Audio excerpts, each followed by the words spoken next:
Blessed assurance, Jesus is mine.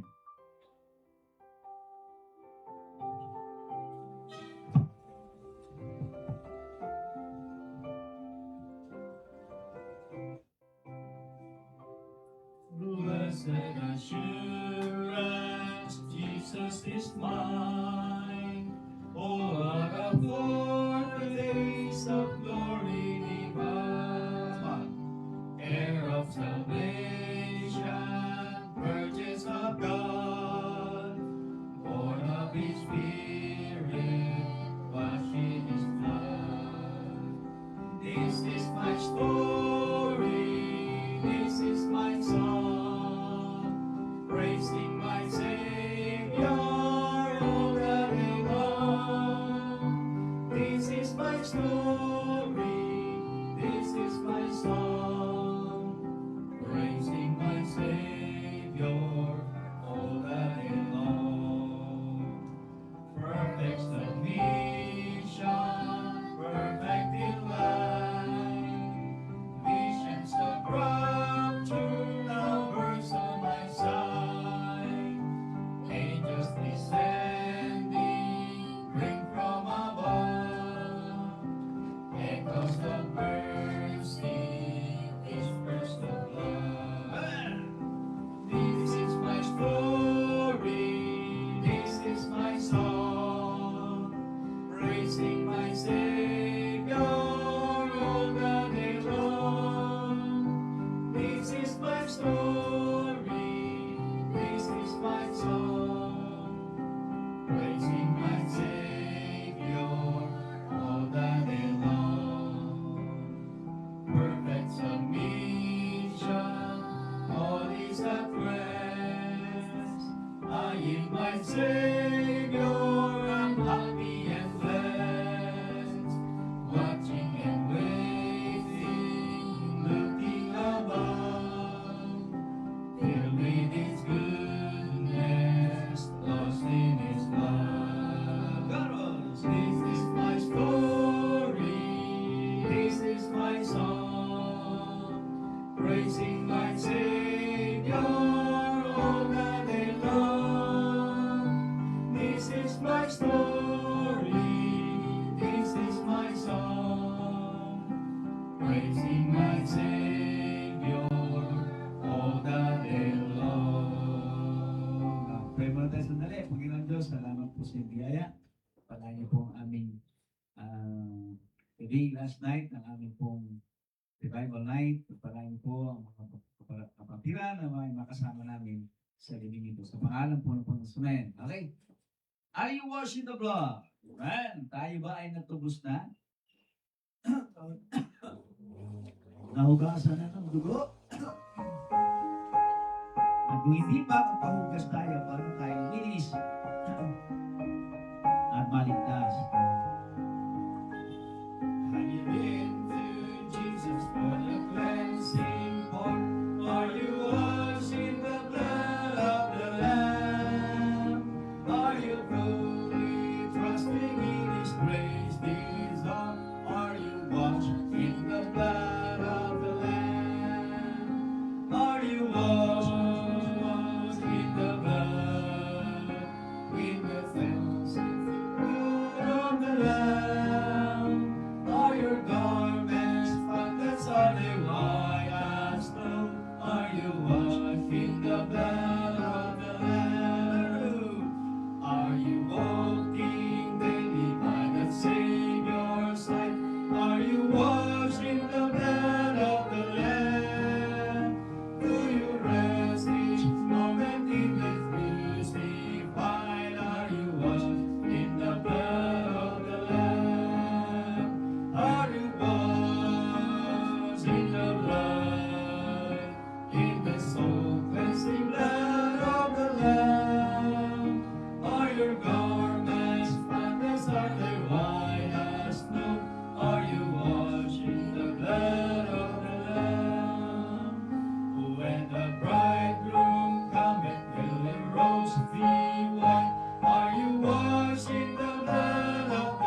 Ayan.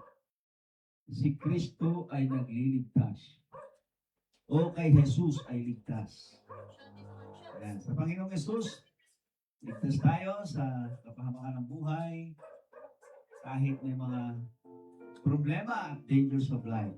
Ang message natin mamaya, mga lumas, matatamaan din yan. We have heard the joyful sound. Jesus saves, Jesus saves. Spread the tidings all around. Jesus saves, Jesus saves. Learn the news to every land. Climb the steep and cross the ways. Onward peace, our Lord's command. Jesus saves, Jesus saves. Walking on the rolling tide, Jesus saves, Jesus saves. Help the sinners far and wide, Jesus saves, Jesus saves. Sing the islands of the sea, echo back the ocean waves. Birds of King, her jubilee, Jesus saves, Jesus saves. Sing above the battle's cry, Jesus saves, Jesus saves. By his death and endless life, Jesus saves, Jesus saves. Singing God, and the one who mercy great, singing joy upon the land. Jesus saves, Jesus saves. Yes. Give the wings a mighty voice. Jesus saves, Jesus saves. Let the nations now rejoice. Jesus saves, Jesus saves. Shout salvation, full and free. Highest hills and deepest caves. This our song of victory. Jesus saves, Jesus saves. Ay. Okay. Meron bang special number? Mamaya tayo mag-pray, no? After ng message. Special number muna.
biyaya niya'y sakop upang siya'y sundin tapat na ipangaral ang Ebanghelyo.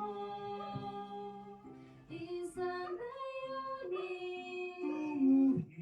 ang ating tuparin, pangalan ni Jesus ang siyang inaas natin. Si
Okay, ito yung ating second night. At bukas ang final natin sa worship. Sa ating revival service. Mukhang imbis na revive, na-discourage, Okay, di ba, Leno? Talaga, at least, natin mapatid. Ang Diablo talaga, wala namang ginagawa kundi manggulo manira, manginis. Pero tayo, tuloy lang. Diba? Tuloy lang tayo kasi sabi ng Bible mas mapalad ang nananatili at nagpapatuloy. Yung nananatili at nagpapatuloy, yun yung mapalad. Yung mga pawala-wala, ganun din. Yung biyaya ng Panginoon, pawala-wala rin. In everything, there is a time. In everything, there is a season. Okay, para sa ating message, mamaya ang ating prayer time. Pero announcement muna tayo, bukas linggo. So, meron tayong service. Yan, meron tayong service. So, ako ay naghahanap ng mga willing na manunundo para pag napaayos na natin yung kabilang isang trike, yan ay magamit. At yung willing manunundo, pwede natin ipaano yung trike para meron siyang regular service. Okay, so si Brother Chris, no? Siya ang ini-charge ko dyan. Noong araw, si Brother John Paul. Si John Paul, natutong mag-drive yan. At ngayon, meron na silang sariling sasakyan na trike. Meron silang single. Yan, pinagpala ng Panginoon, di ba? Mula doon sa masahero lang, hanggang sa nung binigyan sila ng Panginoon ng sarili ng sasakyan. So, yung ating pag-aaralan ay nandito sa Psalms 138. Ito yung part 2. August 15. No, Saturday. So, dito sa yung part 1 natin ay the blessing of being revived. Di ba? Okay, so yung goodness of God, nandiyan, makikita natin. Yung kanyang forgiveness, nandiyan. Nandiyan din yung kanyang grants of salvation. Yung salvation na tinutukoy dito, hindi naman to yung salvation ng ating soul and spirit sa hell. Ang salvation na tinutukoy dito, yung sa mga nangyayari. Ngayon, meron na naman 7.7 magnitude. 7.7 magnitude. Kanina lang. Saan ba? Nakakalimutan ko lagi yung bansa. Buti sa dagat. Hindi, yan, syempre yung dagat, ang danger nun yung tsunami. Kagandahan, wala naman tsunami. Meron lang pagtaas ng alon, pero mga nasa 3 meters lang. At wala namang napaulat na namatay, nasaktan, wala pa. So, 7.7. 7.4 ay ang daming namatay. Yung initial na report ay 224. Nung makalawa yon. Ngayon, ilan na kaya ang nakukuhang patay doon sa ano na yan, sa bansa na yon? Sa Colombia. Yun na alam ko, Colombia. No? Kaya ang Panginoon, kapag tayo ay nare-revive, maraming sakuna ang tayo ay naliligtas ng Panginoon. Yung blessing, ng Panginoon. Ano ba yung mga blessing ng Panginoon? His loving favor. Diba? Andiyan yung kanyang loving favor. Talagang inaanot niya tayo. Ano pa? Marami pa yan. Kaya nga ang revival ay dinidesire at ito ay mula sa Panginoon, direct from God. At tayo po ay dapat nagdi-delight. No? Nagdi-delight tayo sa revival sa power of God, the revival of God. Nagiging masaya tayo sa Diyos. Okay, ngayon, dito naman sa ating part 2, Psalms 138 verses 1 to 7. Yan, no? 1 to 8 yan, 1 to 8, no? 1 to 8. So, God still can revive even in the midst of trouble. Yan ang ating titingnan, ha? Kahit sa gitna ng matitinding trouble, o ano pa man yan, tribulation, temptations, trials, God still can revive us. Again. Okay? So, sabi rito, though I walk in the midst of trouble, thou wilt revive me. Thou shalt stretch forth thine hand against the wrath of mine enemies, and thy right hand shall save me. So sa Tagalog, bagaman ako ay lumalakad sa gitna ng kabagabagan, iyong bubuhayin ako. Yan. Iyong iuunat ang iyong kamay laban sa puot ng aking mga kaaway at ililigtas ako ng iyong kanan. Okay? Right hand. Okay, manalangin tayo. Panginoon, salamat po sa pagkabasa ng salita. Maluwalhati po kayo sa aming pagbubulay-bulay sa pangalan po ng Panginoon sa Amen. Okay, nag-a-announce nga pala. Bukas linggo, ha? At bukas, hindi naman first Sunday bukas, after ng service natin, after natin mananghalian, medyo general cleaning na tayo unti-unti rito. Dapat tuwing Friday and Saturday, general cleaning tayo. Marami na tayong iaayos. Kakabit natin yung mga ilaw. Yan. Kabit na natin mga ilaw na yan kasi okay, para pero pwede naman din natin iyan na ikabit natin sa anniversary. No? Baka kulangin nga lang yan. Kaya kailangan makabili pa tayo ng mga ilaw natin. Okay? So, yan muna po, no? Ang ating announcement, yung ating anniversary, September 13. At basahin nyo na lang po yung mga chat natin dyan sa ating GC para na monitor ninyo. At sabi ko kay Sister Jewel, i-itemize yung mga needs natin. Para kung kayo ay merong availability, no? Pwede kayong tumulong, mag-share. Alam niyo, kapag sinusuportahan natin ang ministry ng Panginoon, may blessing yan. May blessing. Okay? So, tingnan na natin ang ating message, no? Kaya, sabi rito, ang Panginoon ay may kakayanan, no? Kung pag-aaralan nga natin to, no? Makikita natin na kaagad dito. Sabi, thou wilt revive me. Thou shalt stretch forth thy hand against the wrath of mine enemies. Tingnan nyo, ha? Yung galit ng ating mga kaaway, plural, enemies.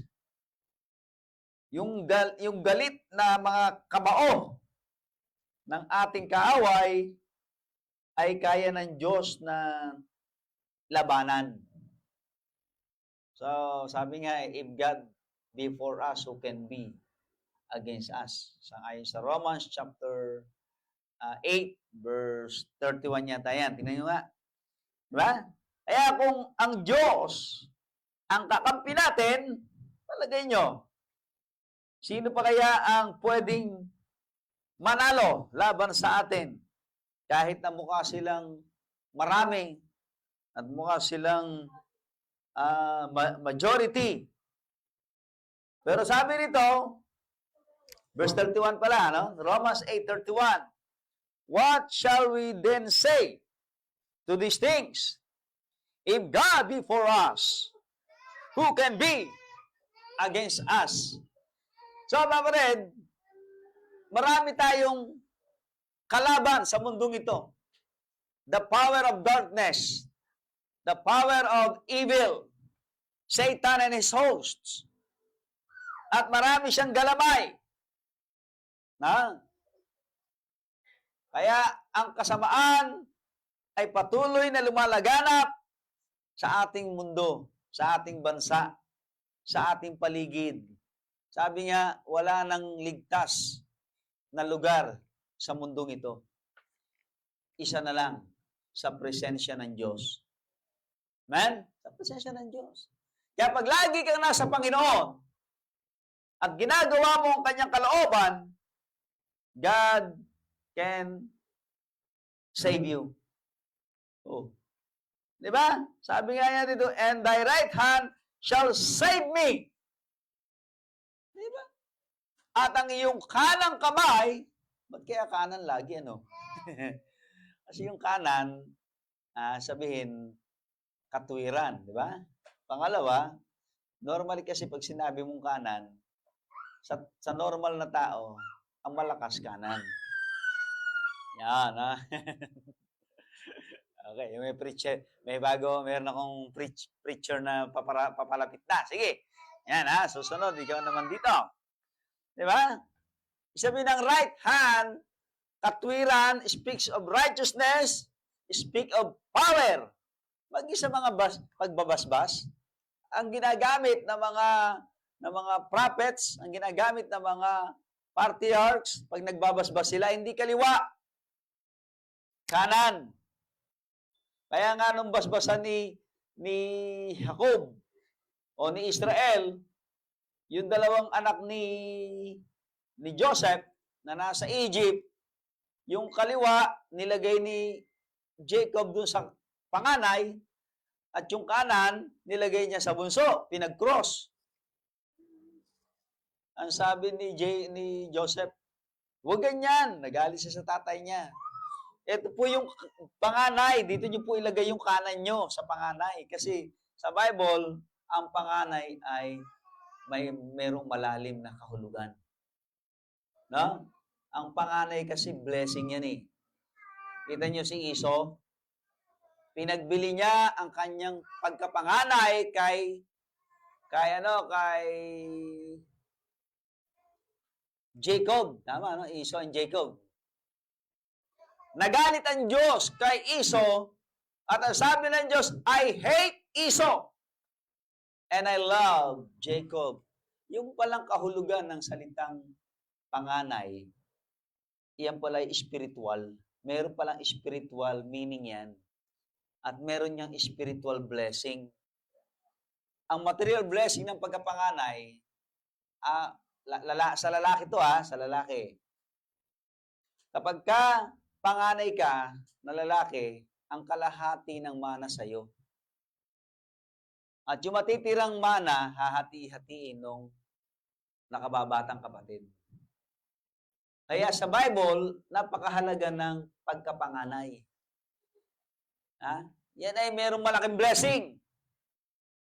At meron siyang spiritual na kahulugan. Kaya sa Diyos, pag diniklara kanyang ikaw ang aking panganay, parang si Solomon, sinasabi ni Solomon, ako ang panganay ng aking ina. Kung tutusin, hindi naman panganay si Solomon. Meron siyang kapatid na namatay. Pangalawa, maraming anak si David. Ngayon,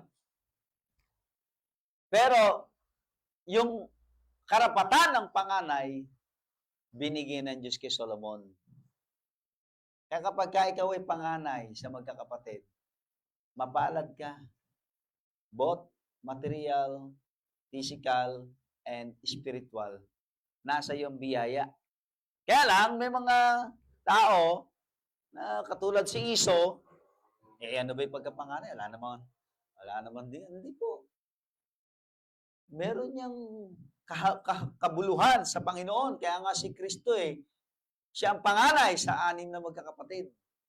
At tinawag din si Kristo na panganay sa lahat ng mga unang nabuhay. First fruits of the dead. Kaya yung salitang panganay, mga kapatid, Iyan ay mataas ang kahulugan niya sa Diyos. Kaya pagka kayo panganay at kayo ay ina-underdog ng bunso, kabahan kayo.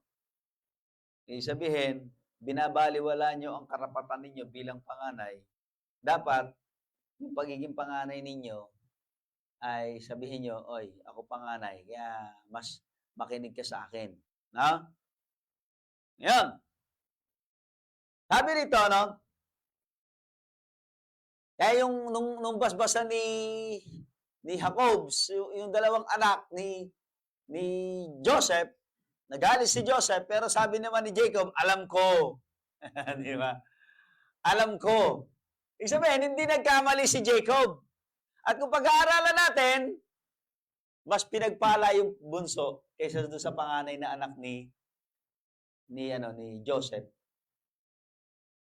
Kasama sila sa 2 tribo, 12. Sila yung pumuno ng 12. Isinama ng Diyos yung 2 anak ni Joseph doon sa 10 tribo. Kaya naging 12. At mas pinagpala ng Diyos yung bunso kaysa sa panganay. Bakit?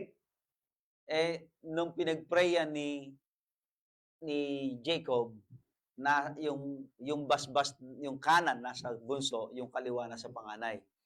At sabi ni Jacob kay Joseph, alam ko. Kumbaga, akala ni Joseph, dahil malabo ng mata ng kanyang tatay, akala niya nagkamali lang. Kaya napag-cross ang kamay, pero sabi ni Jacob, alam ko. Ibig sabihin, mas kalooban ng Diyos na ang babasbasan ng Diyos, ni Joseph ng kanang kamay niya ay yung bunso. Kaya kahit na lang pinawalan siya ni Joseph, hindi niya tinanggal ang kanang kamay niya sa bunso at doon sa panganay, yung kaliwang kamay niya. Mga kapatid, kaya akala nyo, yung mga biblical na yan, walang mukhang hindi lang masyadong sikat o hindi lang masyadong napapansin. Pero, pagka yung tinignan, yung kahulugan, at yung biyaya, ay meron palang mabigat na pagpapala. Sabi, meron palang matinding pagpapala. Ay huwag natin binabaliwala ang salita ng Diyos. Kaya nga sabi ng Bible, ang bawat salita ng Diyos ay makapangyarihan. So, sabi niya, at sa gitna ng trouble, nire-revive. No? At ipinagtatanggol ng Diyos ang mga taong merong nasain na sila'y ma-revive against their enemies. At ang Diyos ay nililigtas ang kanyang mga anak. So, meron lang akong gusto makita niyo muna rito, no? Ang sabi po rito sa Bible, saan na ba yun? Tingnan muna natin itong salitang, do I walk? Yan, yung paglakad, no? Tingnan muna natin yung salitang paglakad. Pero mamaya pa to Pero sabihin, yung salitang lakad dito ay may kinalaman to. Pwede itong figurative, no? Literally or figurative. So sabihin, pwedeng lang to. Pero sangayon sa kanyang meaning, yalak. So sabihin nito ay go or follow. Na?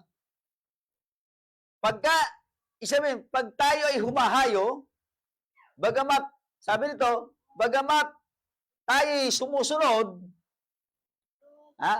at tayo humahayo, siyempre kapag ikaw ay humahayo, napapagod ka Hindi pwede ikaw maglalakad, tapos ikaw hindi napapagod, ano ka, robot man eh, nauubusan ng energy, ng battery eh. Di ba?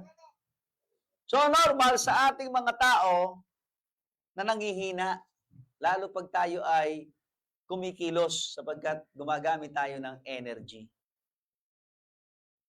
Nauubos yung ating energy. So, kailangan nating mag-reload, kailangan nating sa power, no? Para ma-strengthen tayo. Kasi sa ating paglakad, sabihin, figurative, sabihin, sa ating pamumuhay, nakakapagod ang buhay, baka akala nyo. Di ba? Lalo pagka nangungupahan ka lang, kababayad mo lang. Tapos, eto, maniningil na naman uli. Bakit? Nangungupahan ka lang, nakakapagod yun eh. Di ba? Kaya maraming mga tao, kahit na tumira na lang sa ilalim ng tulay, at least wala silang monthly na iniintinding babayaran. Oh. Ang iba naman, umuwi na lang sa probinsya nila na kung saan meron silang sariling lupa. Nagtitiis na lang doon. Bakit? Kasi nakakapagod nga eh. Mababayad mo na, babayad ka na naman. O, di ba? So, nakakapagod ang buhay. Kaya yung walk of life, mga kapatid, nakakapagod yan. Maging ang pagsunod sa Diyos, nakakapagod din. Bakit? Kasi pag sumunod ka sa Diyos, marami kang lalagpasang mga hindrances. Sino ang gumagawa niyan? Siyempre ang diablo. Binibigyan ka ng mga discouragement. No? Binibigyan ka ng mga hindrances para ma-block ka niya, para mapatigil ka niya sa pagsunod, sa paghayo, para mahapo ka niya. Di ba? Kaya nga sabi ni Kristo come unto me, that ye are labor. Ninyo? Matthew chapter 9. Oh. Sabi yan, magsiparito kayo sa akin, kayong napapagal, at nabibigitang lubha. Yan, di pala, 11 pala. Matthew chapter 11, verse 28. Come unto me, all ye that are labor and are heavy laden, and I will give you rest. So, yung mga pagod na sa buhay, pagod na sa paghayo, mga pastor, mga evangelist, mga missionaries, ang ayon sa pag-aaral, madaming umuuwing missionary sa kanilang mga respective churches kasi napapagod na sila, wala pang suportang maayos. Kaya marami nagkukwit na mga evangelists, mga missionaries, even mga pastor. Ayaw na magpastor, gusto na lang maghanap buhay na lang. Bakit? Abay, pambihira eh. Ang dami mo nang ginawa sa mga taong to. Para mo lang sila ma-encourage to attend the church, to listen to the Word of God. Pagkatapos, wala pa rin.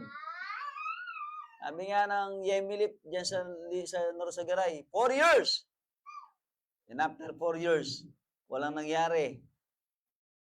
Ay di umalis sila. Napunta sila dyan sa Tigbe. So, kaya kita nyo, may Yemilip dyan sa Tigbe. Sila yung nag-umpisa ng gawain sa poblasyon ng Norsagaray ng 4 na taon. Pero napagod at lumayas, nagpunta ng Tigbe. At least sa Tigbe, nandun sila ngayon. Kaya, kung merong mas matanda pa sa Liberty dyan na Christian Church, ay ang Yemilip Methodist. Pero hindi tumagal. Umalis sa poblasyon. Pastor Danny naman, pang-8 sa mga pastor na pinadala dyan ng IBC, Mandaluyong.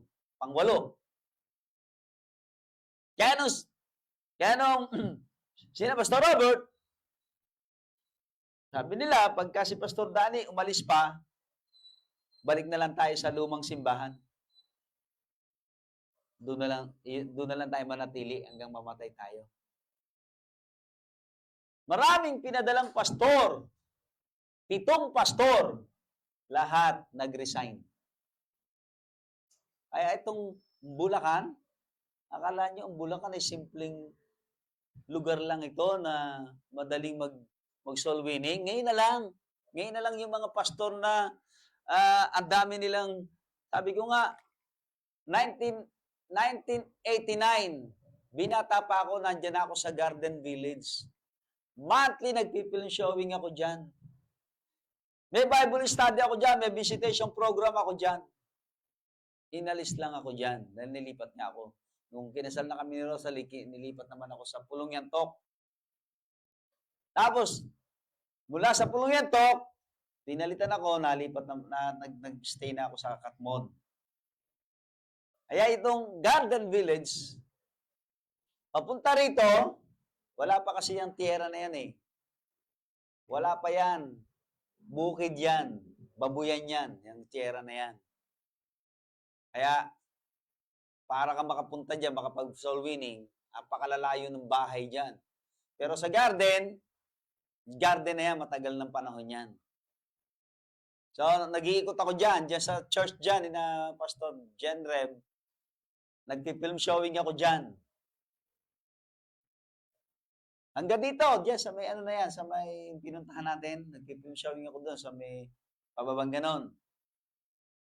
Hanggang dyan. Tapos, nung napunta ako sa Pulong Yantok, pero bago si Pastor Tony, nag-visitation na ako dyan. Sa Pulong Yantok, nagso-soul winning na ako dyan. Bago napunta dyan si Pastor Tony. Hanggang sa pinalit, no, si Pastor Tony, nag-ampon na sa Santa Maria, ako na pinalit dyan. Na Pastor Lando naman dito, sa Pastor Jimmy, sa Garden. Hanggang sa naalis ako, napunta na ako sa Katmon, doon ako nag-stay. Ngayon, nandito naman tayo. Pero bago tayo napunta rito, Bible study na natin ang Gubalya.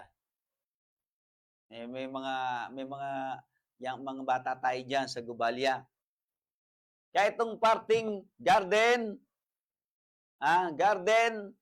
papunta rito sa partida, yan, at saka Pulong Yantok. Ano na ako dyan? Matagal na ako dyan. So, soul winning, nagba-Bible study, yung mismong katapat ng Yemilip dyan, merong bahay, yung bahay doon sa taas, sa tabi ng Yemilip, putol ang paa nun.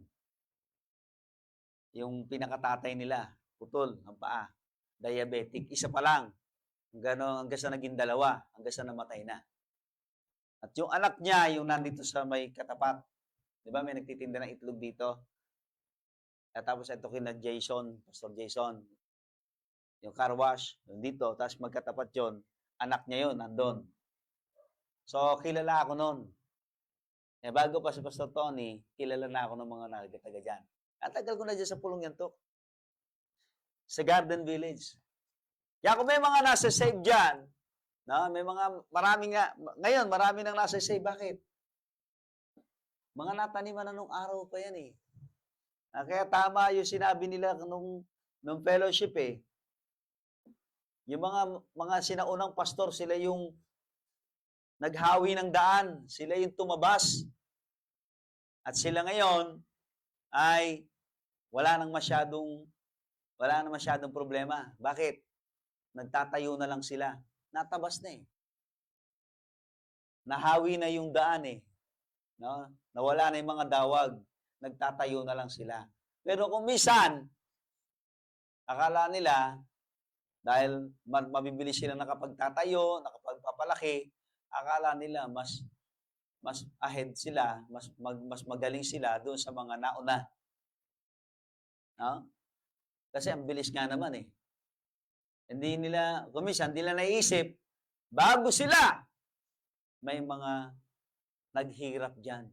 Napakatindi. Okay. So, mga kapatid, at least, sabi ko nga, hindi man sila napunta sa amin, kami ang nagtanim, kami ang naghawan. Sabi ng Bible, yung nagtanim, yung nagdilig, at yung nag-ani, pare-parehas na tatanggap ng gantimpala. Now, di ba? So, kaya sa ating paghayo, talagang napapagod tayo. Nanlulumo tayo. Nade-drain ang ating energy. Pero mga kapatid, sabi nga ni Kristo, come unto me, that ye are heavy laden. No? Gayong mga pagod na, that ye that labor and heavy laden, are heavy laden, and I will give you rest. Sabi niya, take my yoke upon me, or upon you, and learn of me, for I am weak and lowly in heart, and ye shall find in your souls. For my yoke is easy and my burden is light. So sa ating paglakad bilang Kristiyano, mga kapatid, napapagod talaga tayo. Pero ang mahalaga, hindi tayo humihinto. At, sabi ng Panginoon, i-revive niya tayo. Di ba? Kaya nga, ang sabi ni David, di ba? Will ye not revive us again? Di ba? Hindi mo ba kami muling pasisiglahin? Di ba? At ang gusto ng Panginoon, tayo po ay muling sumigla, lumakas, at magpatuloy. Kaya yan, ay sa ating life, sa ating pong pamumuhay, talagang makakaranas tayo ng pagod, ng fatigue, sabi nga.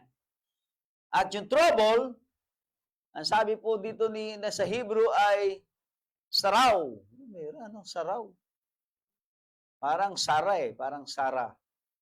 Oh, Sara or saraw. Ibig sabihin niya ay tightness or trouble, di ba? Rival. O sabi ng rival, adversary. Adversity, affliction, anguish, distress. Yan, dami, oh. Tribulation. Oh, ang dami, ano? Kaya kapag tayo ay humahayo, nararanasan natin lahat yan. Walang pastor na hindi dumaan dyan. Walang manggagawa ng Panginoon na naka-skip dyan. Pero, kung magpapatuloy lang tayo, may biyaya ang Panginoon. Amen? Alam, sabi ko nga itong apo ko, naalala ko itong mga anak ko, ni isang picture, wala halos kaming picture. Itong apo ko, video pa. Naka-video pa, hindi lang siya naka-picture. Naka-video pa siya. Ibig sabihin, pagka itong apo ko na to, naging tatay na, hindi lang video. Dati picture lang, wala tayo Oh, kaya kita niyo, wala kayong mga picture nung kay baby. Kung meron man wala na. Ngayon, hindi lang picture naka-video pa. So, pagka siya na yung nasa poder natin, ng mga tatay na, lolo na, hindi lang video yan. Hindi lang picture yan. Sabihin, yung blessing, kung babalikan natin yung nakaraan, sa kasalukuyan, yung blessing ma-appreciate mo.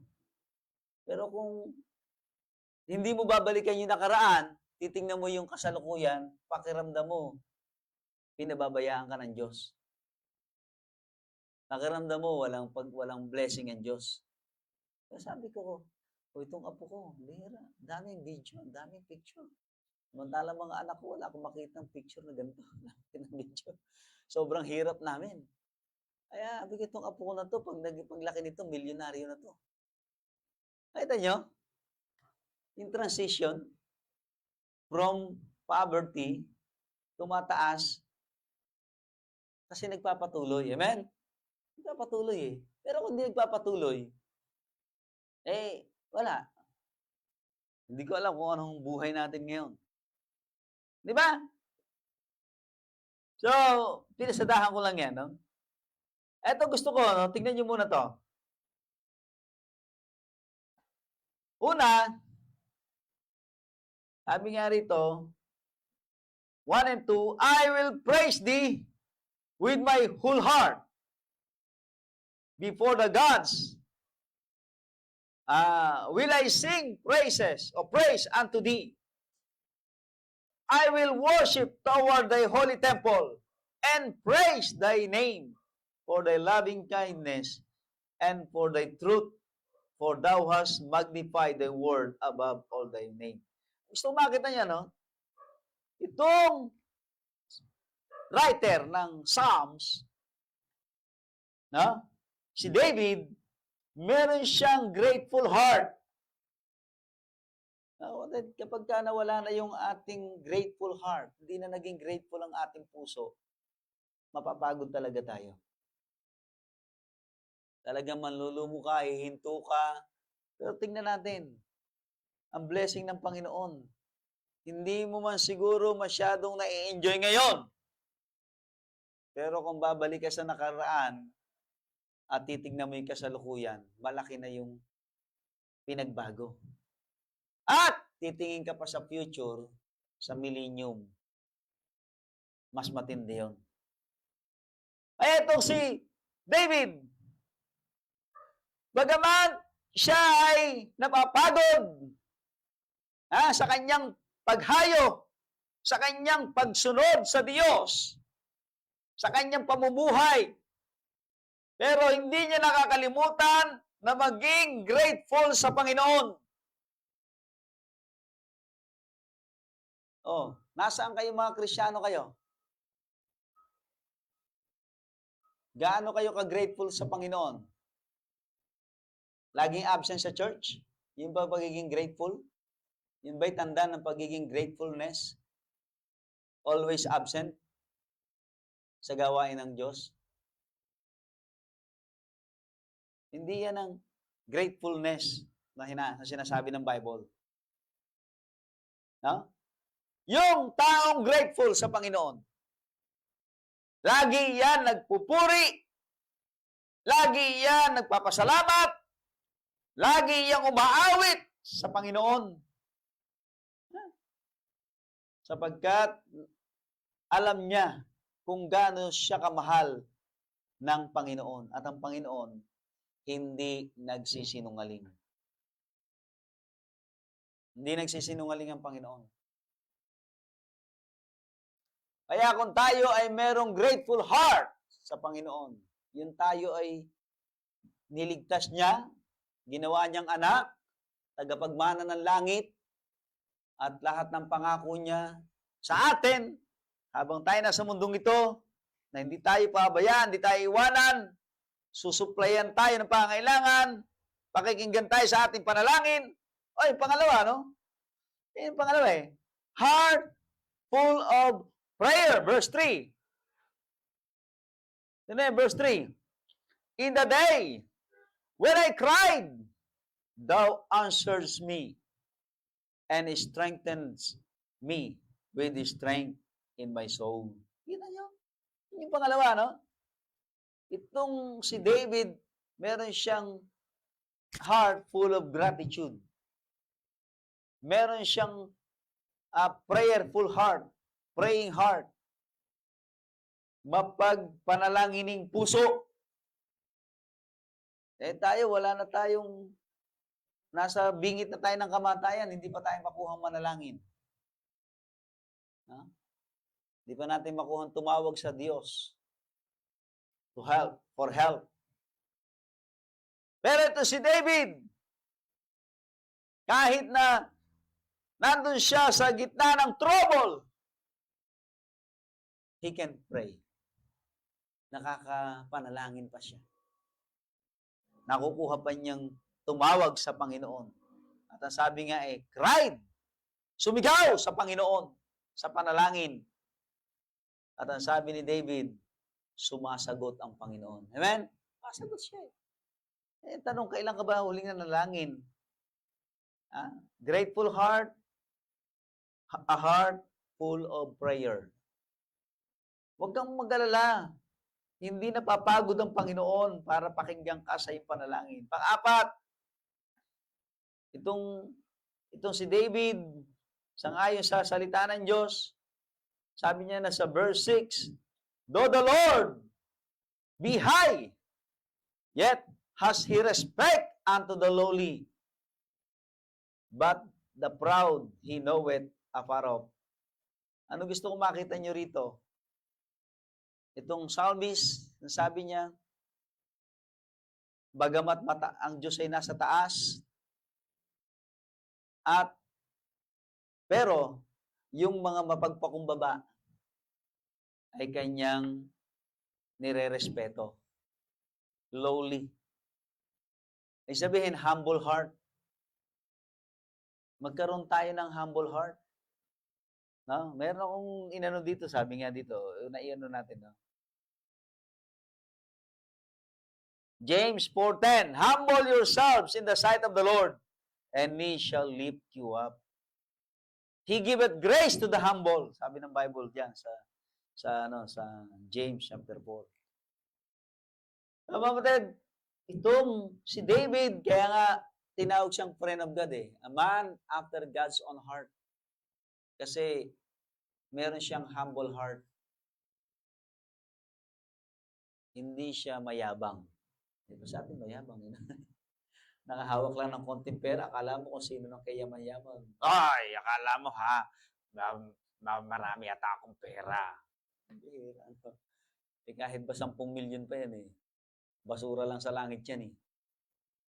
Kahit 1 billion pa yan eh. Basura lang sa langit yan. Ang sabi ng Bible, ang ginto sa langit ay kasing linaw ng kristal. Transparent gold. Nakakita na ba kayong transparent gold? Sangayon sa Greek word niyan ay kasing linaw ng patak ng ulan. Sabihin, ang ginto sa langit, pagka yung kinumpare ang value sa ginto ng lupa, wala pa sa kalingkingan nung value ng gold sa langit, yung gold sa lupa. Kaya huwag nagmamalaki ang mayaman. Sapagkat sa langit, no? Ang kayamanan ng langit, yung isang patak na kayamanan ng langit ay kayamanan ng buong mundo. Kaya yung kayamanan ng mundo ay wala pa sa value ng isang patak na kayamanan ng langit. Kaya nga sabi ni Kristo, mag-ipon kayo ng kayamanan sa langit at hindi sa lupa, na kinakain ng tanga ang kayamanan dito. Ngunit sa langit, walang tanga, walang magnanakaw, walang kalawang. Mga kapatid, humble heart. At ito na yung huli natin. Revive a revived heart.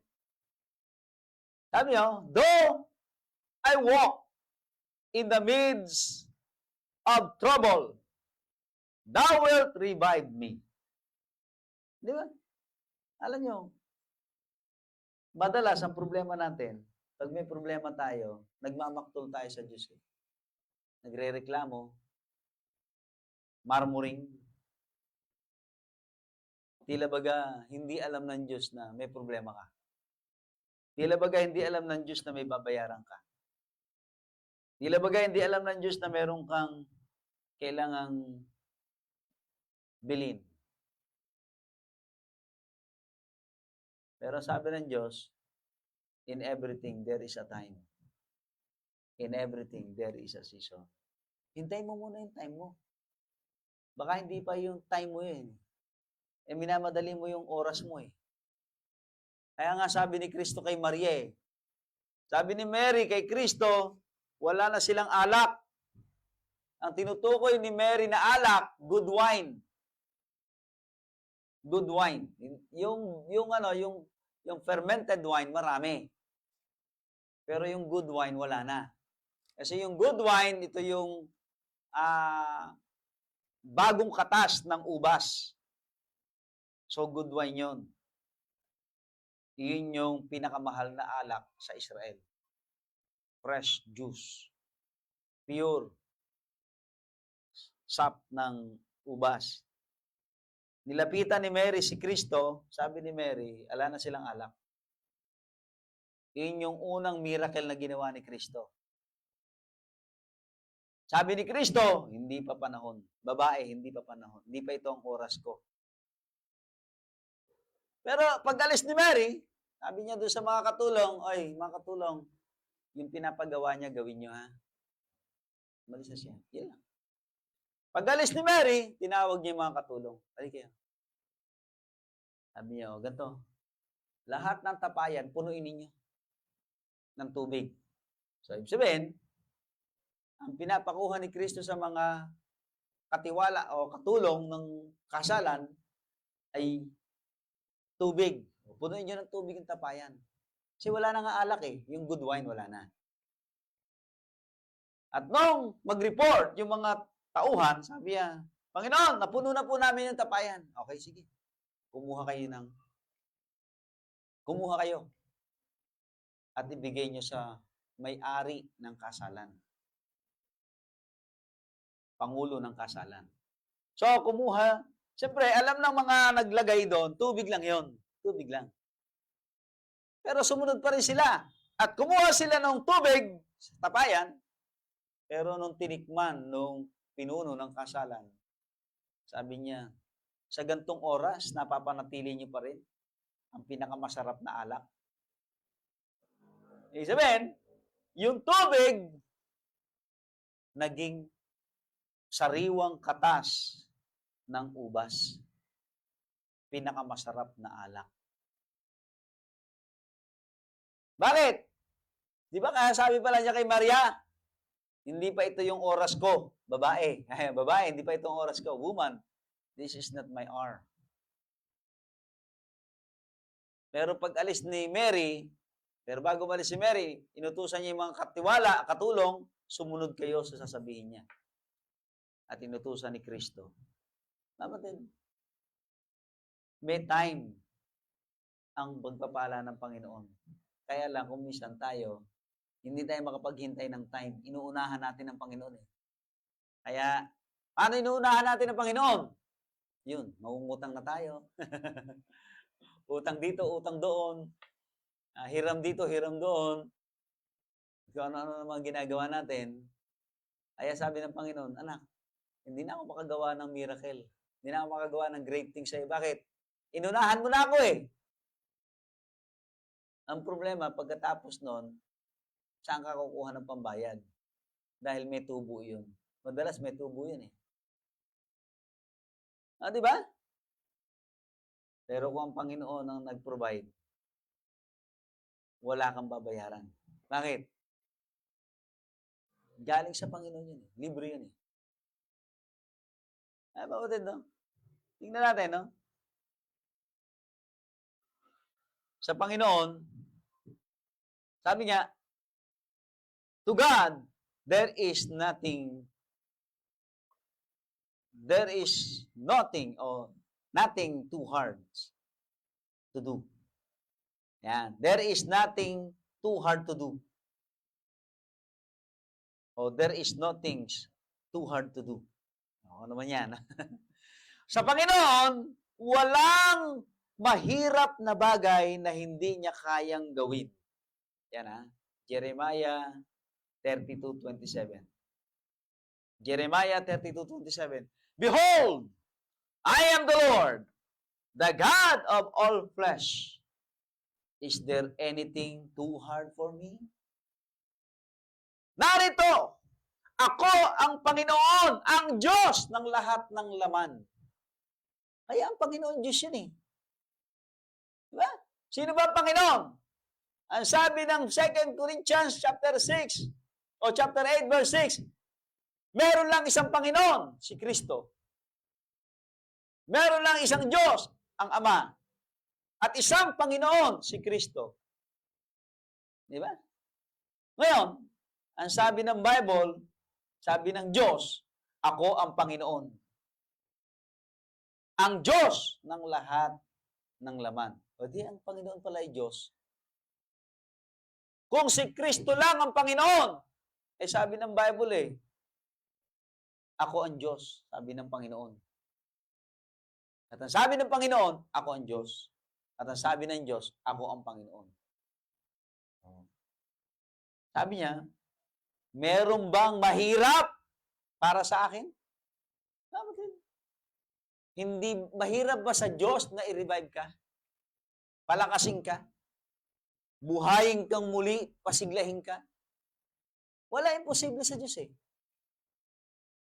Ang gusto lang ng Diyos, yung willingness to come to Him, to restore, to be restored, to be strengthened. Yun lang hinihintay ng Panginoon sa atin Yun tayo'y lalapit. Sabi nga ni Kristo come unto me. Ayaw natin lumapit sa Panginoon.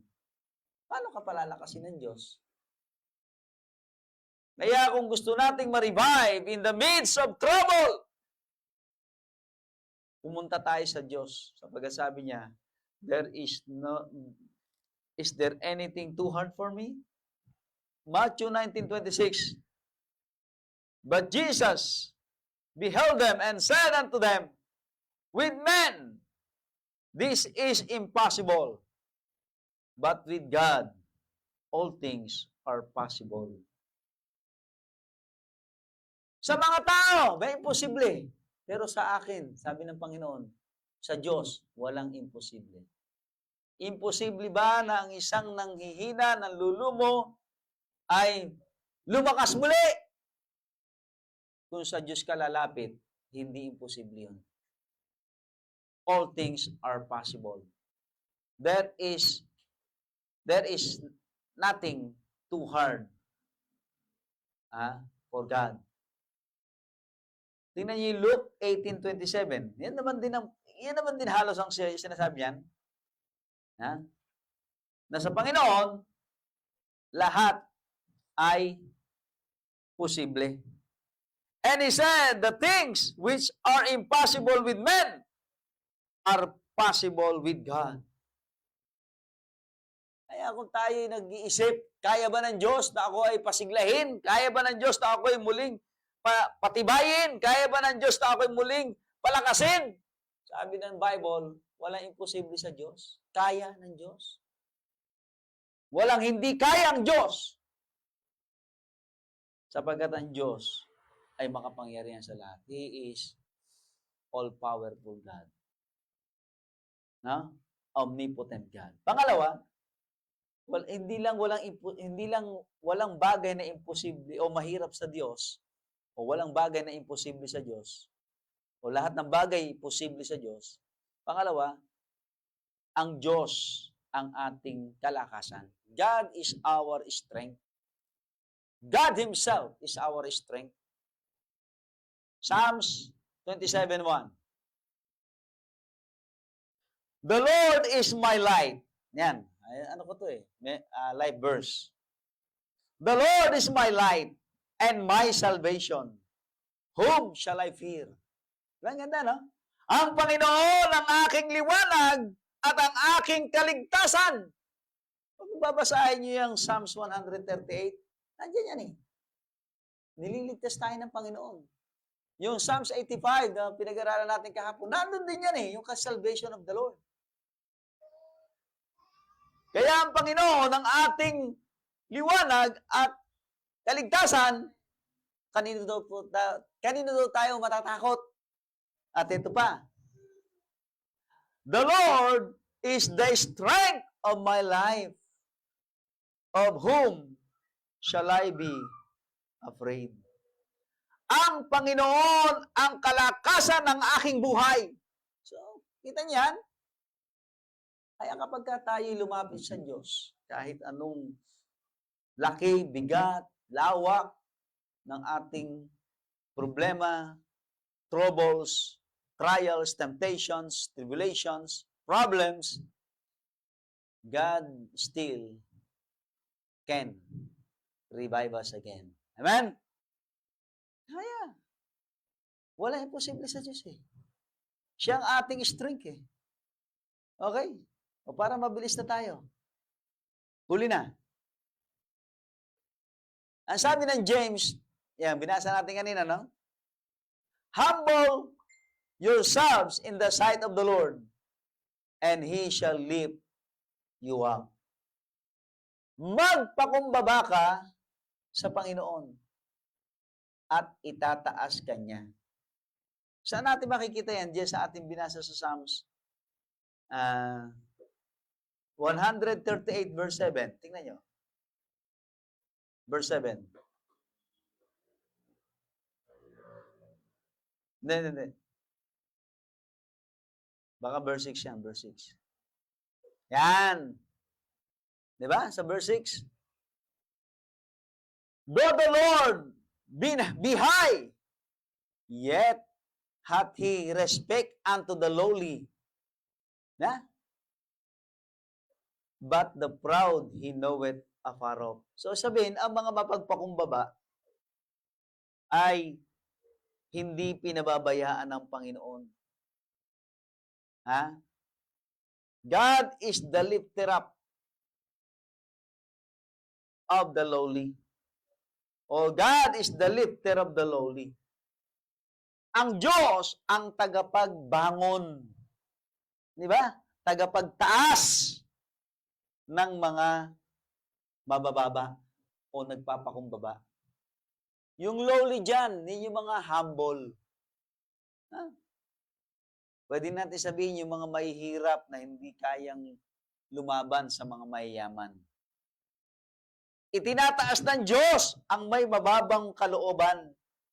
Kaya nga sabi ng Matthew chapter 5, di ba? Blessed are the lowly in heart.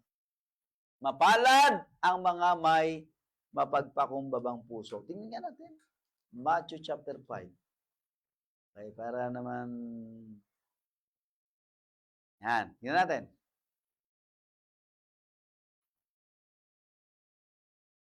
Sabi nito, sabi nito, blessed are the poor in spirit, for theirs is the kingdom of heaven. Verse ano? Verse 5, blessed are the meek, for they shall inherit the earth. Tapos, nasan pa? Wala na. So yan, mga kapatid, no? Yung mga taong mapagpakumbaba ang espiritu, poor in spirit, tawag. Pero sabihin niya lowly in heart. Mapala daw sila sapagkat sa kanila ang kaharian ng langit. Theirs is the kingdom of heaven. So napakapalad ng mga taong lowly in heart. Na? Kaya huwag tayong magiging mayabang. Huwag tayong maging proud na katulad ni Lucifer na naging Satan. Sabi nga pride cometh before destruction. So, ang Panginoon ay tagapagtaas ng mga nagpapakumbaba. Kaya kung tayo ay nanlulupaypay na dahil sa trouble na ating kinakaharap at tayo nasa kalagitnaan pa lang ng trouble, ang sabi ng Bible, God will revive us. He can revive us again. Kaya sabi ng Psalms 3:3, no? But thou, O Lord, art a shield for me, my glory, my lifter up of mine head. Tingnan nyo. Ikaw ang tagapag-angat ng aking ulo. Ibig sabihin ng ulo, pangunguna, leadership. Isang araw, magiging leader kayo. Kaya huwag kayong mag-stay na kayo ay tauhan lang sa isang gawain o sa isang negosyo. Di ba? Mamimili ka eh. Maging leader ka o maging buntot ka. Ikaw ba yung head o ikaw yung tail? Siguro pa samantala, mangamuhang ka. Pero after that, dapat mga ilang taon lang, sisimula ka na ng iyong sariling negosyo. Diba? Bakit? Ang Diyos ang magtataas ng ng iyong leadership eh. Gagawin kang tagapanguna. You are a leader, not just a follower. Though you are a follower of God, pero God will make you a leader someday. Kaya hindi kayo pinanganak para maging alipin. Kayo pinanganak para maging amo. Kaya kung kayo mananatili sa kaisipang alipin, baka pati mga anak nyo, alipin na lang din. Bakit? Like father, like mother, like son, like daughter. Pero, kung ang ating kaisipan ay katulad ng gusto ng Panginoon, na itataas tayo sa leadership, isang araw, hindi na ikaw yung inuutusan, ikaw na yung nag-uutos. Hindi ka boss. Ikaw yung leader, pero ikaw yung sinusundan. Di ba? You are a servant leader. Tulad ng mga pastor. And the last, Psalms 27 verse 6. And now, shall mine head be lifted up above mine enemies. Amen? Mabira, no? Yung kaaway mo, pangungunahan mo. Oh, mabigat yan. Be lifted up above mine enemies round about me. Therefore will I offer in his tabernacle sacrifices of joy. I will sing, I will sing praises unto the Lord. Kapatid, pati mga kaaway mo, pangungunahan mo. Yung mga galit sa iyo isang araw, utos-utusan mo lang yan. Oy, galit ka sa akin. Oh, maglinis ka doon. Galit ka sa akin eh. Di ba? Di ba mga kapatid? Ganyan ang Panginoon. Kapag naging willing tayong ma-revive ng Panginoon, itataas ka ng Panginoon, ilalagay ka sa leadership. Hindi ka buntot. You are the head, not the tail. Di ba? Sabi nga God still can revive even in the midst of trouble. Kaya ano problema sa trouble? May trouble? Be calm. Di ba? Maging payapa ka lang. Sabagat kung paanong pinanguyupapa ni Kristo yung hangin at ang bagyo, ay yung alon at yung bagyo, lahat ng trouble natin, pwede niyang paggawing calm, mapayapa. Bagat ang Diyos ang ating tagapagpanguyupapa ng ating trouble. Okay, tayo manalangin. Pray tayo. Panginoon Diyos, salamat po. In the midst of trouble, Panginoon, you still can revive us. Bring us back to life. Bring us back to service. Ang mahalaga sa iyo, Panginoon, yung aming willingness to be revived. Walang imposible sa iyo. Walang bagay na mahirap sa iyo. Kayo po ang aming kalakasan. Thou art our strength. At kami, Panginoon, bagamat maaring kami mga maliliit lang sa paningin ng marami, pero isang araw, itataas mo kami. At hindi kami yung buntot, kami yung ulo. We are the leaders. Kaya Panginoon, kausapin niyo po kami patuloy. Bago tayo magwakas, mga kapatid, that's the message. Hindi sa habang panahon, tagasunod lang tayo. manggagawa lang tayo ng kung sino. Isang araw, God will pour out the blessings that no room could enough to contain it. Just wait for a while. Wait on the Lord. Diba? And He shall strengthen thee. Sabi doon, they that wait upon the Lord shall renew their strength. They shall mount up with wings of eagles. They shall run and not be weary. And they shall walk and not faint. So ang Panginoon, sa mga naghihintay, bagamat nanlulupaypay, nangihina, just stay believing, stay hoping, stay obeying God. At habang ikaw ay nasa trouble, bibigyan ka ng Diyos ng peace that peace that cannot understand. Yung kapayapaang hindi kayang ipaliwanag ng sanglibutan. Kapayapaang nanggagaling lang sa Diyos. At kung willing kang i-revive ng Panginoon, hindi ka lang niya i-revive, itataas ka niya. He shall lift you up.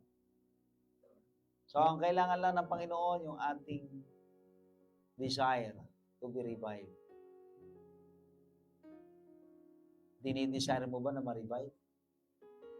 O gusto mong diyan ka na lang sa iyong kondisyon? Troubled, weary, fainted. Di ba? So, ayaw ng Panginoon yan. Ang gusto ng Panginoon, ikaw ay strengthened. Ikaw ay lifted up. Ikaw ay nagre-rejoice sa Panginoon. So, kung gusto mo lumapit sa harap, dedicate your life to the Lord. Bigay mo sa Panginoon. Naghahanap ang Diyos ng ang puso, ang kaisipan, ay nagpapakumbaba, nagpapasakop, handang sumunod. At sana, ikaw yon. Kayong mga nandiyan sa online, pagod ka na ba sa trouble mo ngayon? Hindi ko alam kung ano trouble mo ngayon eh. Hindi ko alam kung ano problema mo. Hindi ko alam kung anong mga kinakaharap mo ngayon sa buhay mo. Maraming nagpapakamatay. Especially mga unbeliever. Sangayon sa pag-aaral sa Amerika, sa bawat 3 nagpapakamatay, 2 doon unbeliever. Yung Kristiyano, nag-iisip pa kung magpapakamatay ba siya o hindi. Kasi nga, meron siyang takot sa Diyos. Ganon, sa Amerika. Sa bawat 3 nagsusuicide, 2 unbeliever. Yung Kristiyano na nag-aatubili pang mag-suicide. At madalas sa hindi na natutuloy. Kasi kinukonsensya siya. Dahil yung konsensya niya ay buhay na. Kaya mabatid, anong trouble mo ngayon? Anong temptation mo ngayon? Anong trials mo ngayon? Di ba? Anong tribulation mo ngayon? Baka may tribulation ka. Ang bigat yan. O anong problem mo ngayon? Just go to God. No? In prayer, go to Him in His presence. dito sa harap, sa presensya ng Diyos. No? And God will empower you, strengthen you, lift you up, make you a leader, even of your enemies. Di ba? Napakaganda, no? Yung mga galit sa'yo, yung mga nagtatampo sa'yo, yung mga nagre-rebelde sa'yo, walang magawa. Sabi ng Bible, if man's way pleaseth the Lord, even his enemies